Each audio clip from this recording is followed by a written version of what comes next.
Magandang araw sa inyo mga kuya. So for today's video is maghabang tayo ng mga wires natin sa Lucena ang release natin mga kuya. So bali ang time check natin ngayon is 8:18. So bali datingan ang wanto natin is 8:21. Hindi nga tayo sumali ng pooling kasi naging busy tayo ng 5 araw. Ngayon lang tayo nag-training, so hindi rin tayo nakapag ng mga videos natin na upload.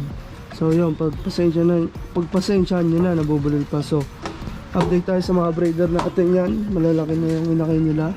So to mga blocks din natin to. Yan, pinayaya lang natin. Tapos to, winalay na natin asawa.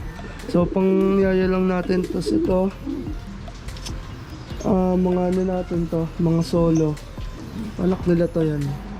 So bali may 2 pieces na lang tayo na rin na pang north, then kompleto na tayo. So bali yan, eto mga speed natin to, anak naman ito.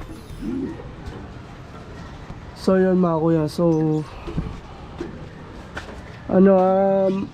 medyo malaki lockdown ngayon kasi hindi tayo nakapag training ng 3 beses yata ng puro Quezon bago mag Quezon, kasi yun yung last training natin bago mag Quezon. So balik kaya naman yan, umuulan lang ngayon yan. Dito lang naman daw sa Marikina, sabi ng mga tropa. So kaya naman yun.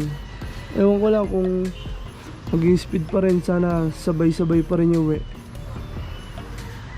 So time check tayo mga kuya, 8:20 na. So bali mag-1 to na yung speed. So update ko na lang kayo mamaya mga kuya.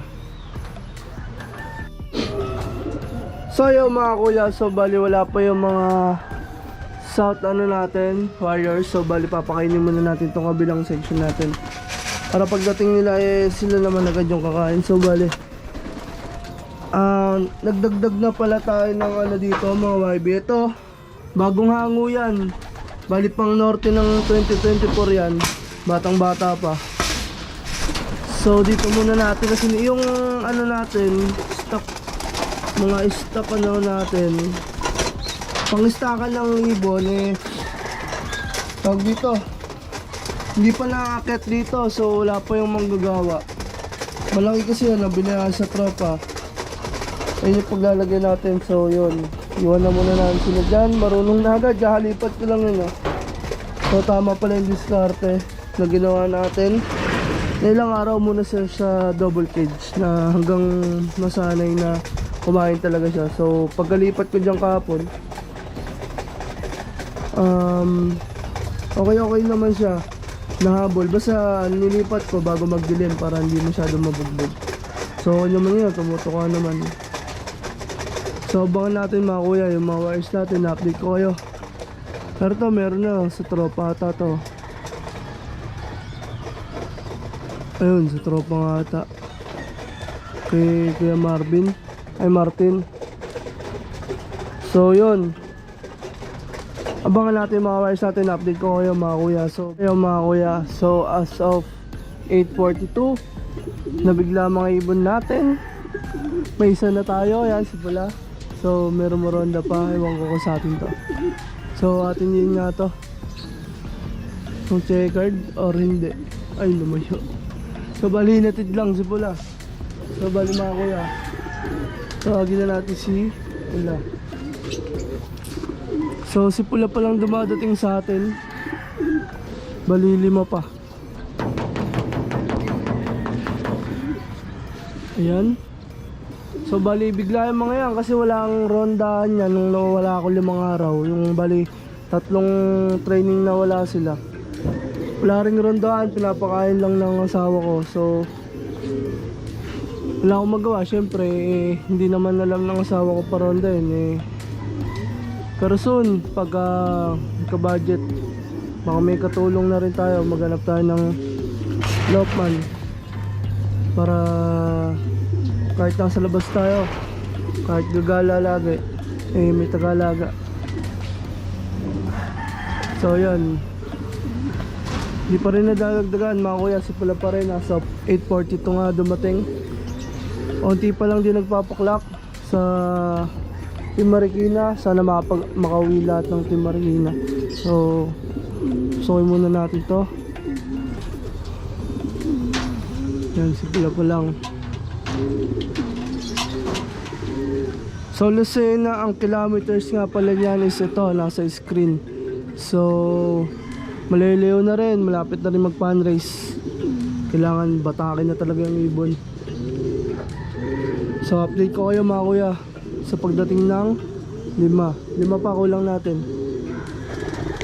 So, yun mga kuya, may parating na tayo, si Blue Bar. So, bali, dalawa na pag-uwi natin. Ito nga pala, isa pa lang din. So bali hindi mo na tayo naglagay ng tubig para di mo na sila makainom. So papababay natin yung si Blue Bar mamaya. Dumating na yung isa natin mga kuya. So bali na una pa tong papasok kaysa dito sa Blue Bar. So ito ito yung hen natin mga kuya. May kamukha rin kasi to, kapatid niya. Isang hen sa isang kak siya. So yung Blue Bar di pa rin pumapasok boss. So kalahati na lang yung wala natin. So yung hen nga to, yung kapatid niya. So bali tatlo yan magkapatid, nilaban natin. Yung kaya binread natin yung magkapatid niyan is gumawa tayo ng speedbird pero hindi pa nagkiklik ngayon. So bali yung isang kapatid niya kasi nung ninorte ko yung panganay talaga nila, eh nakailang pulling winner dito sa amin sa loft ko. So ano yun pati tag team, katag team niya si Tanggol. So bali nakakurot naman tayo doon. So bali ito isang mga Burlington natin yan. So maganda lang yung performance yan. Sa kay mentor yung galing yung lahi yan. So abangan pa natin tatlo mga kuya. Bali ayaw pa bumabali Blue Bar, muna natin. Tingnan na lang natin tatlo mga kuya. Yan, so mga kuya, so pag-akit natin ulit, may ginawa tayo sa baba. Bali wala tayong dalang cellphone, hindi tayo makapag-time check.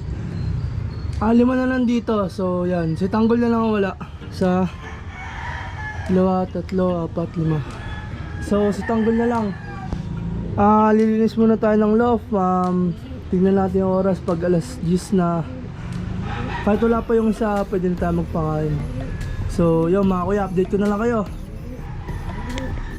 So yun mga kuya, naabutan na kasi Tanggol ng cut-off ng sarili nating loft. Kailangan na natin pakainin tong mga wires natin. So mamaya na lang ulit siya hapon. So ito muna mga ano. So yan, luma sila. Sa Tanggol lang talaga wala. So bali hanggang dito na lang mga kuya. So sa ulitin po, next na abangan sa linggo, tignan natin kung pupuling tayo. So maraming salamat mga kuya. Lagi natin tatandaan, ibon lang ang magkakalaban.